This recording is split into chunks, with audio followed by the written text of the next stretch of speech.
चौधरी मतीन साहब, आपके वालिद साहब यहाँ पिछले कई सालों से जो है विधायक रहे, तो वक्फ बोर्ड के चेयरमैन भी रहे। कुछ ऐसे आरोप जिस तरीके से अब आम आदमी पार्टी के वक्फ बोर्ड के चेयरमैन के ऊपर लगते हैं, उस वक्त के जो चेयरमैन थे आपके वालिद साहब चौधरी मतीन साहब, उन पर भी लगे। तो मैंने कमिटमेंट किया था एमसीडी के भ्रष्टाचार का, उस पर मैंने लगाम लगानी शुरू कर दिया। जब मुझे रिश्वत नहीं लेनी तो मैं रिश्वत लेने भी नहीं दूंगा किसी को। तीसरा मैंने कमिटमेंट किया था लाइब्रेरी का, उसमें मैंने काम शुरू कर दिया। जिस दिन मैं शपथ लूंगा, मेरा पहला क्वेश्चन हाउस के अंदर लाइब्रेरी को लेकर हो। चैलेंज कर रहा हूँ मुख्यमंत्री को, अरविंद केजरीवाल को, अगर अपने पानी पे इतना गुरूर है कि वो पानी फ्री दे दें, एक दिन सीलमपुर में आ जाए, टैप खोल के डायरेक्ट पानी पी लें, हैजा हो जाएगा उन्हें। इमरान हुसैन आए थे बल्ली मारन के विधायक, उन्होंने कहा कि लाइब्रेरी में 2 बना दूंगा। उन्होंने बल्ली मारन में कितनी लाइब्रेरी बनाई है वो बता दें जरा अपने इलाके के अंदर। वहाँ बच्चियाँ नहीं रहती, एजुकेशन की जरूरत तो उनको भी है, वहाँ बना देते। यहाँ इतना परेशान क्यों हो रहे हो? आदाब नाजरीन, आप देख रहे हैं डीबी न्यूज़ और मैं अब्दुल वाजिद चिश्ती निज़ामी। मैं इस वक्त मौजूद हूँ चौहान बागर के उसी वार्ड में जहाँ पर अभी 5 सीटों पर जो चुनाव हुए और जिसमें से एक सीट कांग्रेस के खाते में जो गई है। चौधरी जुबैर मेरे साथ हैं। चौधरी जुबैर साहब, सबसे पहले तो आपको मुबारकबाद कि कांग्रेस को आपने दोबारा ज़िंदा किया इस इलाके में। किस तरीके से आप देख रहे हैं अब आगे की राजनीति और क्या काम आप करेंगे? सबसे पहले तो मैं यही पूछूँगा। पहली बात तो कांग्रेस जिंदा ही थी, कांग्रेस मरी नहीं थी। थोड़े से लोगों को ऊपर नीचे होता रहता है और होता भी रहना चाहिए, लोगों को एहसास रहता है। काम मैंने सफाई का वादा किया, मेरे अंडर एमसीडी में जो सफाई मेन काम है और मैंने उस पर काम शुरू कर दिया। अभी शपथ ली नहीं है और सफाई पे मैंने काम शुरू कर दिया। कर्मचारी अधिकारी बुला के उनको गली गली लगाया गया है और उसका असर दिखने लगा है। मेन सफाई पे फोकस है मेरा। चौधरी मतीन साहब, आपके वालिद साहब यहाँ पिछले कई सालों से जो है विधायक रहे, तो वक्फ बोर्ड के चेयरमैन भी रहे। कुछ ऐसे आरोप जिस तरीके से अब आम आदमी पार्टी के वक्फ बोर्ड के चेयरमैन के ऊपर लगते हैं, उस वक्त के जो चेयरमैन थे आपके वालिद साहब चौधरी मतीन साहब, उन पर भी लगे। तो अब ये कहीं ना कहीं ये सवाल दोबारा से उठेंगे लोगों के जहन में, वो सवाल भी करेंगे। इसको किस तरीके से आप जो है देखेंगे और उसका जवाब देंगे? कैसे आरोप? वक्फ बोर्ड की जायदाद की संपत्तियों को लेकर के और जो यहाँ की तरक्की के काम थे, दोनों अलग अलग हैं, दोनों पर बात करो। वक्फ बोर्ड पे भी बात करो, इलाके पे, दोनों को अलग अलग कर लो, दोनों पे बात कर लेते हैं। पहले टॉपिक बताओ।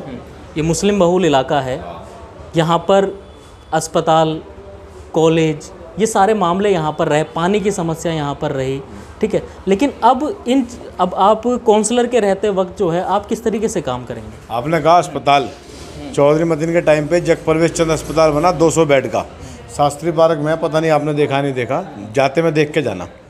आज हालत ये है, 6 साल में अल्ट्रासाउंड की मशीनें ख़राब पड़ी हैं, उनसे इस आम आदमी पार्टी से मशीनें सही तक नहीं हो रही हैं। चौधरी मतीन ने 200 बेड का अस्पताल बनाया था, वो कहीं और भी बन सकता था, सीलमपुर में क्यों बना? दूसरा मुद्दा बताओ आप, एजुकेशन। 21 स्कूल आसपास की विधानसभाओं में आप घूम लो और ढूंढ के बताओ 21 स्कूल कौन सी विधानसभा में है? सीलमपुर विधानसभा जिसमें 21 स्कूल है। 16 स्कूल चौधरी मतीन से पहले थे, 93 से पहले, 5 स्कूल बाद में बनाए गए। और सारे स्कूल जब चौधरी साहब इलेक्शन जीते थे 93 में, उस टाइम पर टेंट के अंदर और टीन के अंदर थे पूरे। सारे स्कूल की बिल्डिंगें बनाई गई 93 के बाद से। टाइम लगता है क्योंकि 93 में इतना सिस्टम नहीं था, कच्ची सड़कें होती थी, ब्रिक की सड़कें बननी शुरू हुई थी, खरंजा लगना शुरू हुआ था। तो खरंजे से आरसीसी तक पहुंचने में टाइम लगता है और वो पहुंचा गया है। और क्या काम चाहिए? सीवर, पानी जब तक चौधरी मतीन थे, जब तक गंगा वाटर पीते थे हम लोग, आज हम बोरिंग का, सीवर का मिक्स पानी पीते हैं। अब मैं चैलेंज कर रहा हूँ मुख्यमंत्री को, अरविंद केजरीवाल को, अगर अपने पानी पे इतना गुरूर है कि वो पानी फ्री दे दें, एक दिन सीलमपुर में आ जाए, टैप खोल के डायरेक्ट पानी पी लें, हैजा हो जाएगा उन्हें। पी के देख लें किसी दिन आके। लोगों का अच्छा बहुमत जो है आपको यहाँ पर मिला है। हालांकि मुख्यमंत्री ने खुद यहाँ पर जो है रैली की, बड़े बड़े नेता आए यहाँ पर कैंपेनिंग के लिए, लेकिन उसके बावजूद भी जो है आम आदमी पार्टी की लहर जिस तरीके से 4 सीटों पर बनी, यहाँ पर नहीं बन पाई। क्या वजह मानते हैं आप इसको? ये गुस्सा है लोगों में, जिनको इंसानियत पसंद है, जिनको अमन पसंद है, जो सेकुलर सोच के लोग हैं, उनमें गुस्सा है। वो किसी भी धर्म मज़हब के हो सकते हैं। अरविंद केजरीवाल 25 फरवरी 2021 में चौहान बागन के अंदर आए थे। 22 फरवरी 2020 में कुछ लोगों ने आके मौजपुर चौक पे दंगे की शुरुआत की थी। अगर अरविंद केजरीवाल 2020 में उसी जगह मौजपुर चौक पे आके बैठ जाते। जितनी पैरामिलिट्री की फोर्स वो लेकर आए थे, जितने वो 120 बसों में भर के अपने कार्यकर्ता लेकर आए थे, इसके आधे भी लेके अगर वो आ जाते तो दंगा नहीं होता। और दंगे का नुकसान आप और हमें एहसास नहीं है कितना नुकसान है आज भी लोगों को, जिनके माओ के लाल चले गए, जिन औरतों के पति चले गए, जिन बच्चों के सरों से उनके बापों का साया उठ गया। आप उनके घर जाके देखो क्या हालत है। जो बच्चे जेलों में पड़े हैं, जिनके पति जेलों में पड़े हैं, उनके यहाँ हालात ये है कि आज कई घरों में तो ये स्थिति है कि उन लोगों के पास कोर्ट तक जाने का किराया तक नहीं है। तो घर कैसे चल रहा होगा। एक ही बच्चा कमाने वाला था और वो आज जेल में पड़ा हुआ है। उनके घर भीख मांगने की नौबत आ गई है, सिर्फ इस मुख्यमंत्री की चुप्पी की वजह से। 3 दिन बाद मुख्यमंत्री राजघाट जाके बैठे और राजघाट जाके इन्होंने अपने आंसू बहाए गांधी जी की समाधि पर। अगर गांधी जी जिंदा होते तो गांधी जी मौजपुर चौक पर आके बैठते और कपिल मिश्रा को पुलिस लाठी मार के भगा देती। लेकिन अरविंद केजरीवाल को शांति पसंद थी, इसलिए शांति वन के बराबर में राजघाट जाके वो बैठ गए। इलेक्शन के दौरान जो है अभी कुछ आपस में झगड़ा भी हुआ, कुछ इस तरह की खबरें हुई और दोनों तरफ से एफआईआर है, ये क्या पूरा मामला था? मुझे पूरी जानकारी नहीं है, लेकिन मुझे पता लगा था कि हमारी पार्टी की एक कार्यकर्ता हैं, उनके साथ जो क्षेत्रीय विधायक थे उन्होंने बदतमीज़ी की है, मारपीट की है, कुछ कपड़े वपड़े उनके फाड़े हैं, उसी में वो मुकदमा दर्ज हुआ है। अब उसी के रिप्लाई पर उन्होंने कुछ फर्जी मुकदमे करवाए हैं, फर्जी उधर से करवाए हैं, क्योंकि इन्वेस्टिगेशन में सब क्लियर हो जाएगा कि हमारे जो कार्यकर्ता थी उसकी कॉल भी है 100 नंबर की, और टाइमिंग भी है और फुटेज भी है। जो इन्होंने करवाए हैं उसमें कुछ नहीं है, ना उन्होंने कॉल किया, वो तो प्रेशर बनाने के लिए उसको दोबारा से अगले दिन मुकदमा कराया गया है। चौहान बागड़ की अगर बात करी जाए तो लोगों ने जो है आपको पूरा प्यार दिया है अपना और यकीन जताया है और उम्मीदें लगाई हैं आपसे। आपने यहाँ पर लाइब्रेरी की बात कही और ये भी कहा था कि अगर मैं नहीं भी जीता तो भी मैं लाइब्रेरी बनाऊंगा अगर इलेक्शन में। इसको किस तरीके से बनाएंगे और कितनी ज़रूरत है इसकी? लाइब्रेरी 100% ज़रूरत है। ज़रूरत इसलिए है कि जिस एरिया में हम रहते हैं, चौहान बांगा, जाफराबाद, सीलमपुर, ये जो एरिया है ये कंजेस्टेड एरिया है। यहाँ पे 20, 25, 30 गज के मकान हैं और उसमें भी फ्लोर हैं, 25-30 गज का फ्लोर है, बिल्डिंगें लोगों की नहीं है। जब बच्ची पढ़ने के लिए बैठती है तो घर में टीवी भी चल रहा होता है, घर में बच्चे भी शोर मचा रहे होते हैं और इत्तफाकन घर के सारे काम उसी टाइम याद आते हैं घर वालों को, और मेहमान भी इत्तफाकन उसी टाइम आ जाते हैं। तो जब मेहमान अब बाकी सारे काम होते हैं तो बच्ची की किताब बंद हो जाती है। और मुझे पर्सनली फील होता है कि बेटे और बेटी में से पढ़ने का मौका बेटी को पहले मिलना चाहिए। अगर बेटी पढ़ेगी तो नस्ल चलेगी और बेटा पढ़ेगा तो घर चलेगा। बेटी का पढ़ना ज़रूरी है। तालीम की जब आपने बात की, लाइब्रेरी खोलने की बात कही, तो वहीं जो यहाँ के विधायक हैं उन्होंने कहा कि मैं 2 लाइब्रेरी खोलूँगा। उन्होंने उन्होंने कहा कि लाइब्रेरी खोल नहीं सकता। मैंने कहा कि मैं खोल सकता हूँ, अगर कहीं नहीं खुलेगी तो अपने घर में खोल दूँगा। ये तो सदका जारिया है, जो बच्चा उससे फ़ायदा उठाएगा जब तक उसकी नस्लों में ये एजुकेशन काम आती रहेगी, सदका जारिया मिलता रहेगा। कहीं नहीं होगा तो अपने घर में खोलूँगा। फिर उन्होंने कहा कि लाइब्रेरी की ज़रूरत क्या है, तो जो पॉइंट मैंने अभी आपको बताए मैंने वो बताए, तो फिर उन्होंने कहा कि हम 2 खोल देंगे। इसके रिप्लाई में मैंने कहा कि अगर आज मैं ये कहने लगूँ कि सीलमपुर के अंदर एक एयरपोर्ट बनाऊँगा तो कहेंगे मैं 2 बनाऊँगा। अब तक उन्हें क्यों याद नहीं आया 6 साल में? इमरान हुसैन आए थे बल्ली मारन के विधायक, उन्होंने कहा कि लाइब्रेरी में 2 बना दूंगा। उन्होंने बल्ली मारन में कितनी लाइब्रेरी बनाई है वो बता दें जरा अपने इलाके के अंदर। वहाँ बच्चियाँ नहीं रहती हैं, एजुकेशन की ज़रूरत तो उनको भी है, वहाँ बना देते। यहाँ इतना परेशान क्यों हो रहे हो?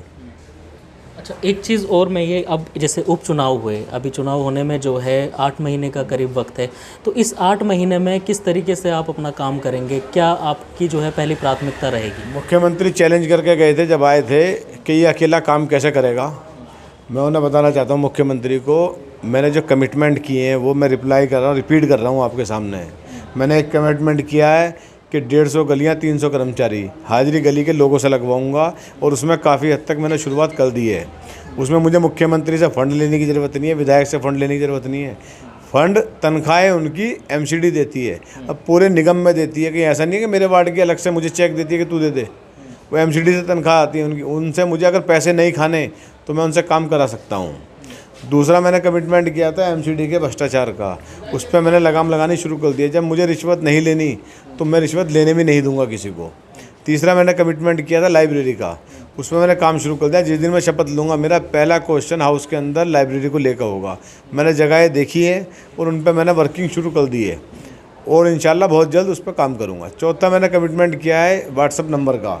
मुझे ये पर्सनली फील होता है कि नेता जो है वो पब्लिक का नौकर है, पब्लिक नौकर नहीं है। पब्लिक कंप्लेंट करने के लिए एमएलए, काउंसलर, एमपी के पास क्यों जाए? जब हमारे पास टेक्नोलॉजी है तो फ़ोटो खींचे व्हाट्सअप कर दे, नेताजी देख लें अपने आप कि भैया कूड़ा गंदा है। अब आदमी आधा किलोमीटर चल कर आएगा, नेताजी नहीं मिलेंगे, फिर बहाना होगा जी मुझे पता नहीं था, तो व्हाट्सअप कर दो, कूड़ा भी दिख जाएगा नेताजी को वहीं पड़े पड़े, और उस पर कार्रवाई भी हो सकती है। व्हाट्सअप नंबर का मैंने वादा किया, बहुत जल्दी उस पर भी मैं व्हाट्सअप नंबर दूँ। मेरे 4 ही वादे हैं, मैंने इसके अलावा वादा नहीं किया है। चौहान भागर की हर समस्या, पूरे विधानसभा की हर समस्या के लिए 100% मैं अवेलेबल हूँ, साथ खड़ा हुआ हूँ उनके। जिस तरीके से कांग्रेस दोबारा से, जैसे आपने कहा कि कांग्रेस तो जिंदा ही थी, लेकिन कहीं ना कहीं कांग्रेस एक ख़त्म होने की कगार पर ही थी अगर लोगों से बात की जाए तो। लेकिन अब इस इलेक्शन के बाद में या आपके जीतने के बाद कार्यकर्ताओं में क्या उम्मीद जागी है? 100% उम्मीद जागी है, लोगों में जोश है, और पूरी दिल्ली से जगह जगह से स्वागत के लिए बुलाया जा रहा है। आज भी मैं 8 बजे जामा मस्जिद जा रहा हूँ। जामा मस्जिद 1 नंबर गेट से तुर्कमान गेट तक का रोड शो है, जगह जगह से बुलाया जा रहा है। लोगों में उम्मीद है, और जो लोग छोड़ छाड़ के भाग गए थे वो कूड़ा कबाड़ा थे हमारी पार्टी में, उन्हें जाना ही था। जो बहाव में जब बाढ़ आती है ना तो कूड़ा कबाड़ा सबसे पहले बह जाता है, सब फिर सफाई रह जाती है। अब साफ़ सुथरे लोग हमारी पार्टी में, और बहुत सारे लोग वापसी आने की उम्मीद जगाए बैठे हैं, जो इंशाल्लाह बहुत जल्दी उस तानाशाह को छोड़ के वापस आना चाहते हैं और बहुत जल्दी आएंगे। आखिर में और क्या कहना चाहिए? तानाशाह को कहना चाहता हूँ, मुसलमानों के साथ जो तुमने गलत किया है, सेकुलर लोगों के साथ जो तुमने गलत किया है, अमन पसंद लोगों के साथ जो तुमने गलत किया है, चौहान भागर सीट का रिजल्ट उसका जवाब है।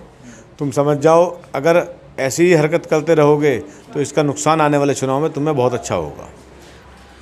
तो जाहिर सी बात है, जिस तरीके से बड़े बड़े लोग, बड़े बड़े नेता यहाँ पर आकर के जो है एक काउंसलर के लिए, एक वार्ड के लिए कैंपेनिंग करके गए, लेकिन नतीजा उनको ये हुआ, ये निकला कि एक वो सीट जो थी अपनी, वो भी अपनी खो चुके। लेकिन लोगों में, नॉर्थ ईस्ट दिल्ली में जो दंगे हुए, कहीं ना कहीं लोगों में वो नाराज़गी अभी भी बरकरार है।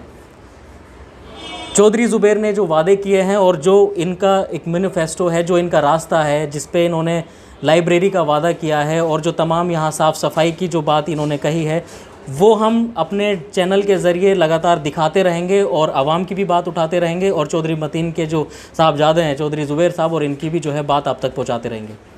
देखते रहिए DB न्यूज़।